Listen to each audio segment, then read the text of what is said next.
President David Chartrand is standing by, and he's got his weekly report. Happy New Year. Happy New Year to yourself and to Joe Cowboy Ready and all those listening. Happy New Year. I'm sure there's a festive time and Christmas and family and eating and getting together, laughter, opening presents, and on top of that, then having a damn attack on another turkey on New Year's Day. So this is the greatest fear, except on Thanksgiving Day for turkeys. This is when they fear the most. They do. A hell of a beating. I got fortunate, as I said last on the show, my son-in-law John came over to the house and my daughter, and they cooked up moose meat, and it was so good. Yeah. He cooked it outside in a burner and black frying pans, and that turkey didn't have a chance in hell against that, I tell you that. Yeah, that was such a delicious meal. Okay. But again, I'm hoping that nobody got injured or anything happened in a negative way come on New Year's Eve, because people like sometimes to celebrate a little bit too much. Yeah. And then sometimes they forget, they think they're sober, jump behind the wheel, and they end up in big trouble. So, and potentially even in accidents, and the worst case scenario, even death. So I hope nothing happened. I didn't hear anything that came back to me anyway so far. And I'm just reading my report, a very flimsy report.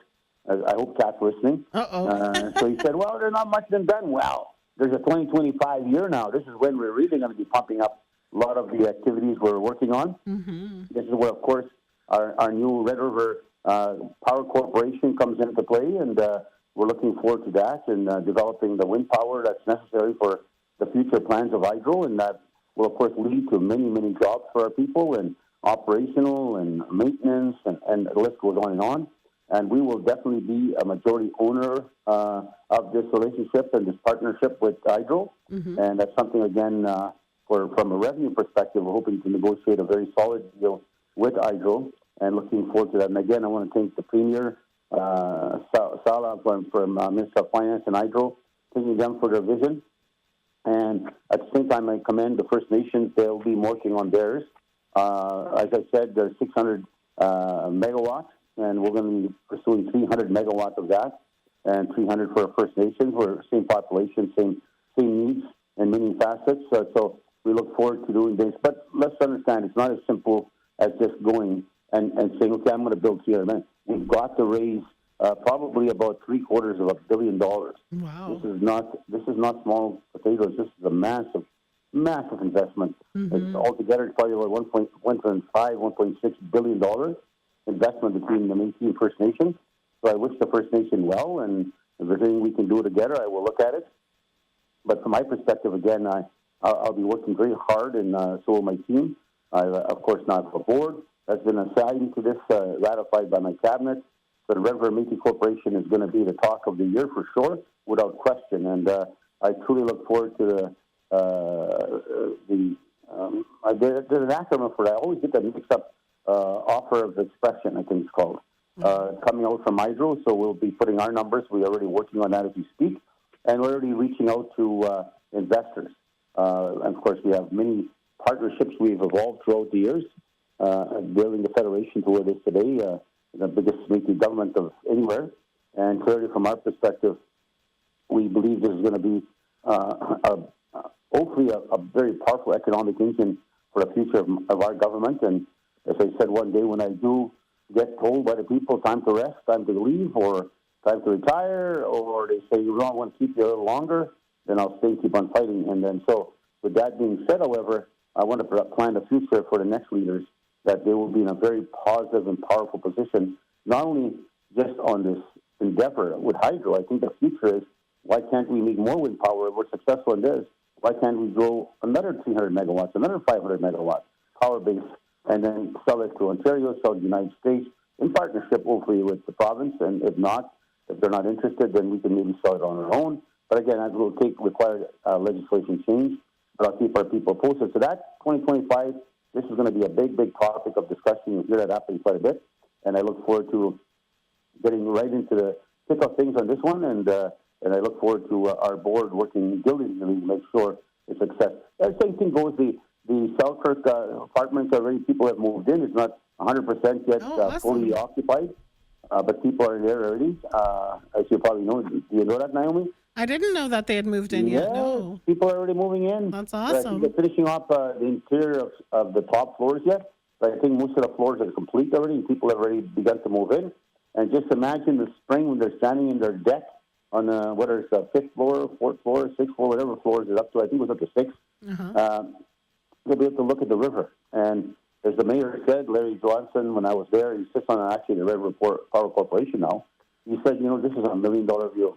And he said Americans would go crazy to have a view like this, and so would Canadians. So clearly it's a beautiful location, and it's going to be something that we'll all be proud of.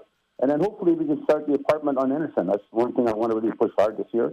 I'm pushing Canada hard on this investment for shovel-ready development, and so I'm pushing that very hard. But even without it, we still plan to go ahead and build the apartment on Anderson, and look forward to that. And of course, Mr. Goodon is all pumped up about that going forward. And we'll continue to build our houses. The houses in St. George are practically complete. We have the steel frame house that's going up, and the roof and the rest of the shingles and everything should start to lay its ground in the next 2 weeks.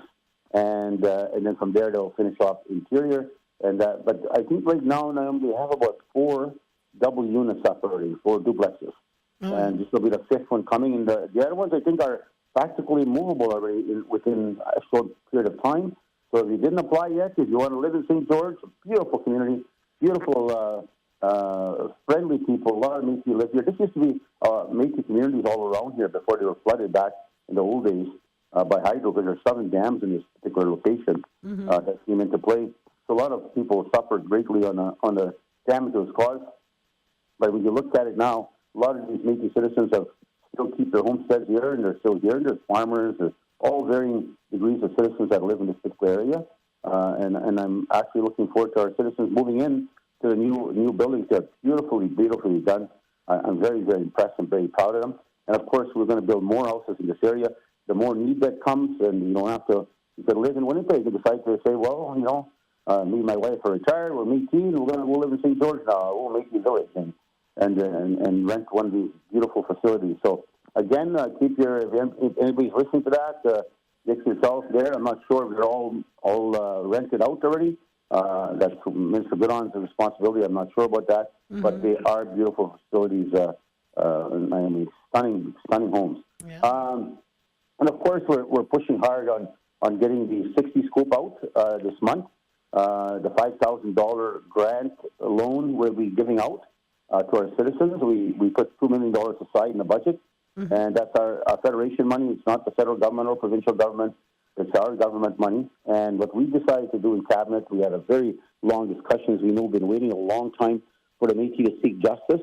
And in the meantime, we're seeing loved ones that are disappearing and leaving this world and not having justice ever achieved. So what we're doing now is actually moving the template ahead, and our Cabinet has decided to say, look, we made some money in our investments.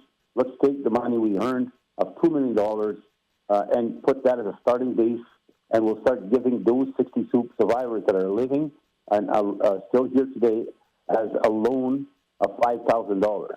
And that, at least they'll have that in their hands, do what they want with it, it's theirs. And at the end of the day, we can say at least they got some form of justice. Of course, we're still going to court. We sued the federal government on this. We're also taking in the case is called Valari. We're stepping into that case. We're taking intervener and pushing it on that agenda to get our say in that case. And that's been in the courts now for quite a number of years. And it's finally potentially going to go into a trial mood, I hope. But if not, we as the Métis at the MMF filed our own 60-scoop lawsuit, and that's underway in the courts as we move forward. And I hope to push that harder. But going back to the $5,000, people say, well, what happens if I get a settlement after? Well, what will happen if you get a settlement, and usually they're arranging about $20,000 is what the average First Nation receives, is that you will give back the $5,000, no cost, no interest, back to us. We put it back to our investment, and this way you'll receive justice ahead of time, but you got even the better claim at the end. And if by chance that we do not succeed in court, if we don't get a settlement with Canada, that $5,000 will be forgiven, and you'll not have to pay it back. But you got to prove that you're a 60 swoop survivor, and of course, our main man Helbert is leading that, and he's doing an excellent job on that, by the way, and our lawyers. And so I'm looking forward to the 60 school first check going out in January. Oh, wow. I just can't see. I can actually see, not can't see. I can actually see the smiling faces and the pride of our citizens, and it'll really set a stage, I think, for people to say, if the government can't do it, that have done the damage to us, provincial and federal. Well, clearly the Métis government has come to our rescue again, and has helped us achieve some form of justice in this part of our life. So we're looking forward to that. And it reminds me, last night I was at the South Beach Casino, and I went to the prime rib buffet, $29. Oh, nice. Yeah, you're a card-carrying member for a South Beach Casino card, and $29. And my daughter and us went out last night, and I see Jack Park was there, and Jesse, and John, Don. I really appreciated that, because I am going away for a while. I'm in Palm Springs. I leave on Sunday morning at 5:50 in the morning. I'm gone for a couple of weeks out there, and then I have to fly to Toronto for the trial with the Métis National Council. Of course, I briefed everybody here on the show that the Métis National Council sued the MMF and myself and others right after we left in 2021, and trying to bring down our MMF, our brand, our hard-working government, and our name, my name particularly after me, because I was making it very clear. I cannot support, my people have told me clearly, 100%, we are not going to be part of the MNC if the Métis Nation of Ontario continues to be allowed to be part of it and continue to bring all those fake Métis, stealing all of our identities, stealing all of our history, stealing our suffering, and trying to get benefits of all those issues that we struggled for, we paid the price for, we bled for, we went to war for, we fought for, and all of a sudden now something come back to the back door and steal it all. And that is something my people will not tolerate, and I will not tolerate as a leader. So after I decided it was clear that Saskatchewan wouldn't change its mind at that point, and Saskatchewan would support Alberta, who was a big supporter of the Métis Nation of Ontario, that there's no way we can continue to be part of Métis Nation of Ontario. So right after I left, they sue us, and they call it a scorched earth policy. In legal terms, what they were trying to do is saying David was trying to hurt the MMF, MMF was trying to hurt the MNC, and they were trying to bring us down so they can make the MMF the biggest government, the strongest government. Well, we always were. We're the ones who kept the MNC. We created the MNC in 1983. We kept it alive. We funded when they couldn't make salaries, all of these things that we did. We negotiated. I was the lead negotiator for over $3 billion for the Métis. And all those presidents, not one of them has ever thanked me. Not one president ever came to me and said, thank you for all the housing, all the education, all the new funding we have, the post-secondary, the governance money. Right. Thank you, David, and your team for negotiating that. Instead, they sue all those staff because I did a settlement with them and thanked them for their work because they wouldn't work for the new leadership. And so they decided to sue each and every one of those consultants that worked so hard to get them all that money. Wow. That's the thanks we got. And so we will win. We won 2 cases already. But the question I think people need to ask themselves, and I hope a lot of Métis people are listening, how can the federal government of Canada allow the Métis National to continue? Because I said I was hoping Saskatchewan would change its mind and not support Ontario because we signed a deal with them, MMF and MNS, and that we'd work together to stand against Ontario and those fake Métis. But somewhere along the line, Saskatchewan changed its position, the president did, and decided to support Métis Nation Ontario. He said their membership was clear. There was no problems with their membership. And then they found out not long after they threw out 5,000 people with no Indigenous identity, and the rest are trying to steal from the First Nation identity. So clearly, when you look at that, Saskatchewan is now pulled out of the Métis Nation of Saskatchewan, MNC. They're no longer part of it. They pulled completely out, including British Columbia. And so now you only have Alberta and Ontario who are claiming to run the Métis National Council and claiming to represent the Métis people of Canada, which is absolutely absurd. Constitutionally, legally, they can't. They need 2 founding members. They need either Saskatchewan or MMF to be at the table with Alberta in order to have a legitimate legal board. But they don't have that no more. We're gone. Saskatchewan's gone. BC's gone. And yet they're still running this lawsuit. And because you know what we did, this unfortunate thing? I brought so much money to them when I negotiated all these deals. I'm not patting myself in the back. This is factual. I did all this. And I negotiated very hard for all the Métis. And I was able to be very successful. We had a prime minister that would listen, and we had a government that wanted to do right. So I took strong advantage of that and was able to make some of the biggest deals in our history. So, but when you look at it now, they have a lot of money in their bank account because that's from the governance and all the rest of the funding we're able to attract and bring into the MNC. And now they're using that same money I helped them negotiate, help build MNC to sue us now and using that money. Now, I'm not allowed to do that. I'm not allowed to use that money because that's program money, that's money set aside. Neither are they. How the federal government is letting them do it is beyond me. And eventually, somehow, the federal government will have to pay for this because we will win this case. And at the end of the day, they already paid us $270,000 in legal fees. They're going to pay us a hell of a lot more when we're finished. And somebody's got to pay us that bill. So at the end of the day, we'll see, and we'll keep you posted. But anyways, that's for 2025. I go to trial. We start trial January 13th. It's a 10-week trial. It's going to cost a fortune, by the way, to defend ourselves. Yeah. And at the end of the day, after 10 weeks, we'll wait for a decision to come down. But the question between now and even then, what's the federal government, how are they going to dance around this? And how are they going to avoid that they failed miserably to protecting the law, protecting the rights, and allowing the MNC to spend money that they're not eligible to do and not legally eligible to do. So, but again, that's 2025 coming up for me on that part. Then I got the lawsuit with the Dakotas, the Sioux. Of course, they're suing us that they have exclusive rights to the Forks and to Winnipeg, and that the deals and relationship we have with companies such as Hydro and everything are illegal, and that they should not have been allowed, and that they have exclusivity to all that land. We have none, even though we fought for it, even though we made the province of Manitoba, even though we protected the First Nation, that's because we were the big dominant force of 10,000 people out of 12,000 people living here, 10,000 were Métis. And we protected the First Nation because they were in dire need because of what the country had done to them. But we were there to protect our cousins.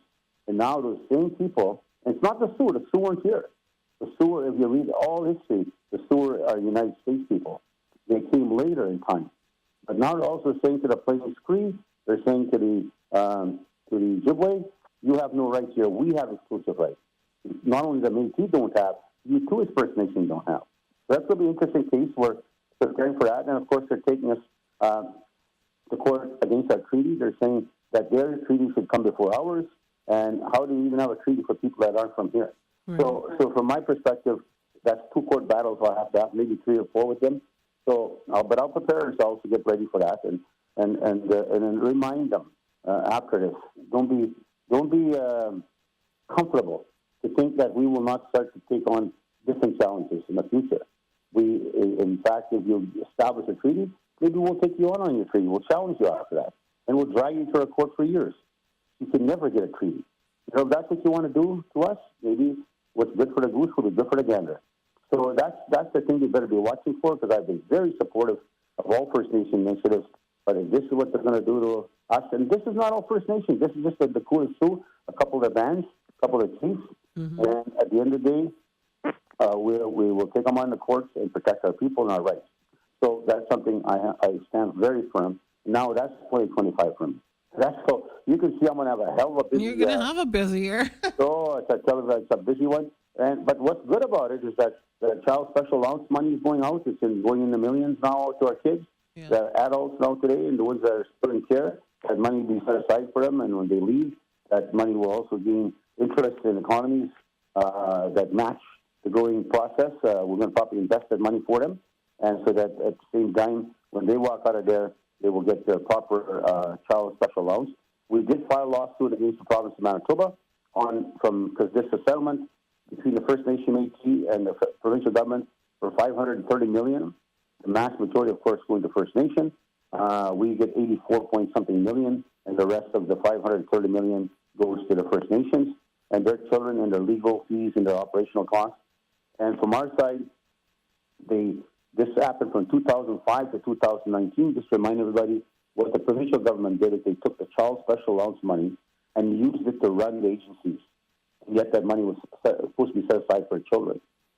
Now, after 2019, they still continued it. They just reversed it, placed the onus on us, and took and short-changed us the same amount. The child special allowance money that was coming to the children, they took that off the budget and short-changed our transfer of funds to run the agency. So we'll be taking them to court for 2019 until now. So we already filed that against the province, and that's gone in. And they're looking forward to fighting for those kids that have been, I guess, the best way to say, has been used as a crime to be robbing. I don't know why Amanda's phoning me when I'm on the phone. She knows it's Métis hour. She's phoning here. I hope she's now putting on her phone and listening. Amanda, you're phoning me when I'm on Métis hour. But anyways, now I lost my my little tablet of information here, but that's okay. But again, I think some of the things that we should also be proud of is the students. We have over 2,000 students in university and colleges today. It's really a proud day for me as a leader to see that. I've always hoped and envisioned that, and I know my Minister, Joe Nadeau, has been working very hard, and so is the Minister John Surrey for the colleges, and so is Minister Chartrand for ELCC, Early Learning Childcare. Yeah. We're going to continue opening our childcare centers. We're looking forward to that, and we'll have our graduates, our first Ukrainian, I don't want to use the word immigrants. I use, what did I use last time? I used a different phrase. I don't want to call them immigrants. Our visitors that come from Ukraine based on the attack by Russia and the war. They came out here, and we have, I think, 22 Ukrainian students going through classes, and they'll be graduating in June. I wrote to the president, the president of Ukraine. Of course, he's busy with the war right now, but I did ask him to send a letter of congratulations to these citizens who the Federation, in partnership with the province, were able to put $1 million each to put these students into the classrooms, into the process of getting graduated and then getting a guaranteed job. So that's something I'm very, very proud of at the same time. So that's coming up this year, so I'm looking forward to that. And, of course, we have our ongoing classes.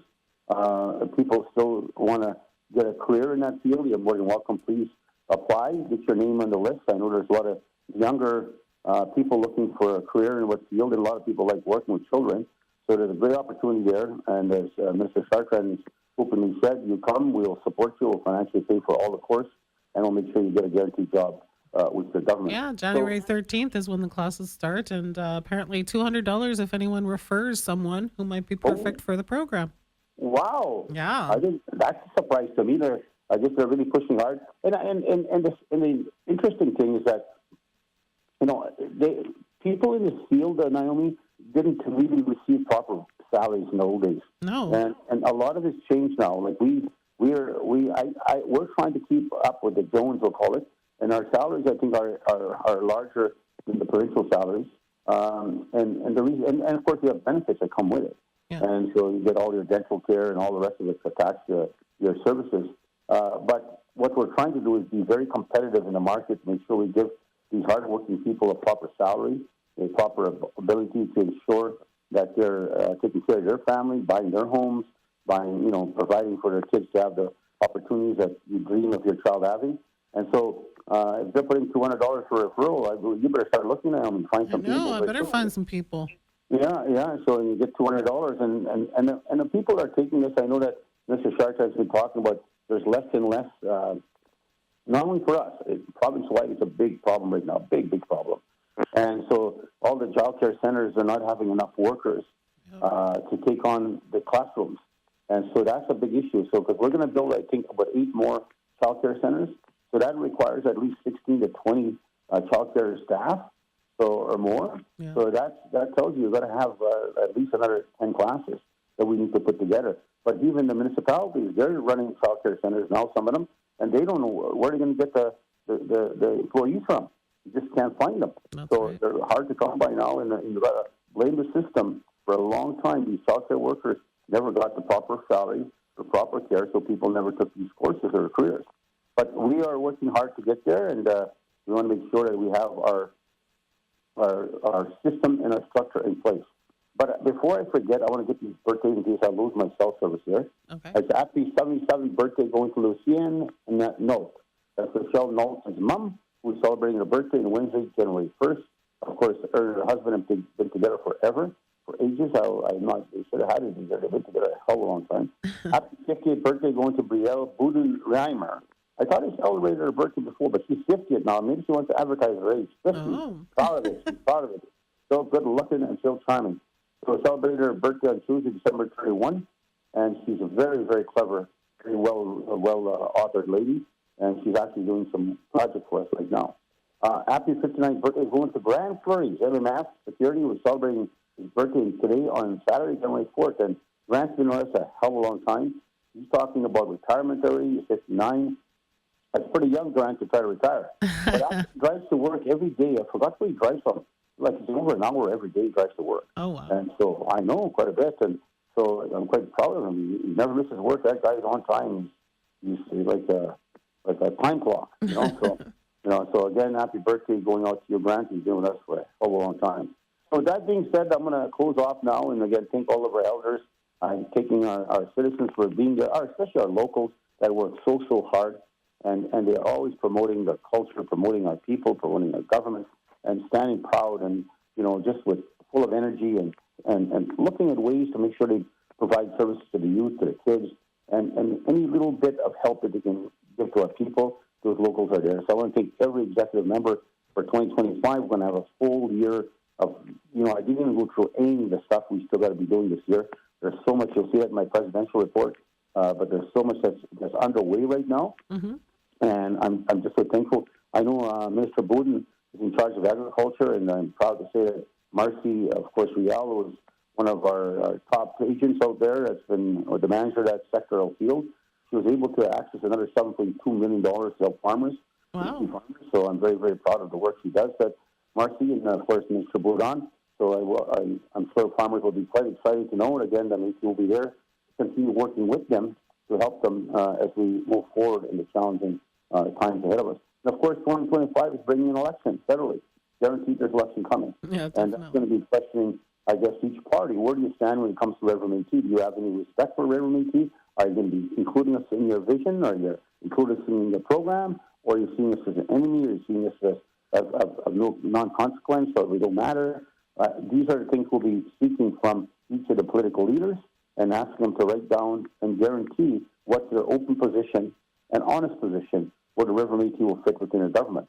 And then let people decide which is the best way to vote. I know there's a talk out there right now of all kind of challenges. I also want to close off with this reminder. And I'm concerned about this. A lot of people have raised this with me and asked me this question. And the question is, what happens to if they axe the tax, which they call it, the carbon tax, if they axe it's a carbon pricing, not carbon tax, but it's called carbon. For media-wise and public-wise, they turn it the word from pricing to tax. But what happens if they cancel that? If people have asked me this question, what happens to our rebate?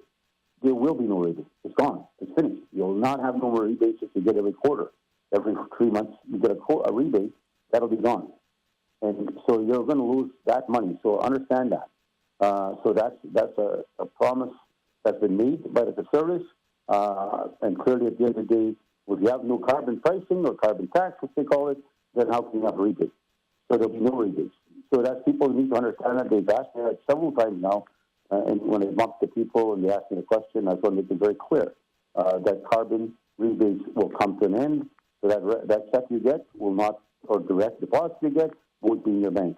So, but that's certain things that are changing, certain things we want to watch for. LeMay Forest is another issue I'll talk to you about next Saturday. Okay. So that being said, again, thank you all for supporting the Métis Hour. Ray St. Germain, I know you're listening, and I know you're proud of our show.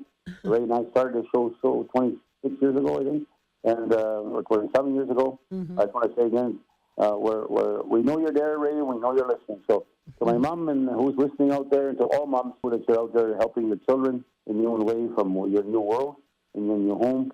And so I say, I love you. Talk to you guys next Saturday. All right. Take care. Take care, Naomi. Bye. Bye-bye.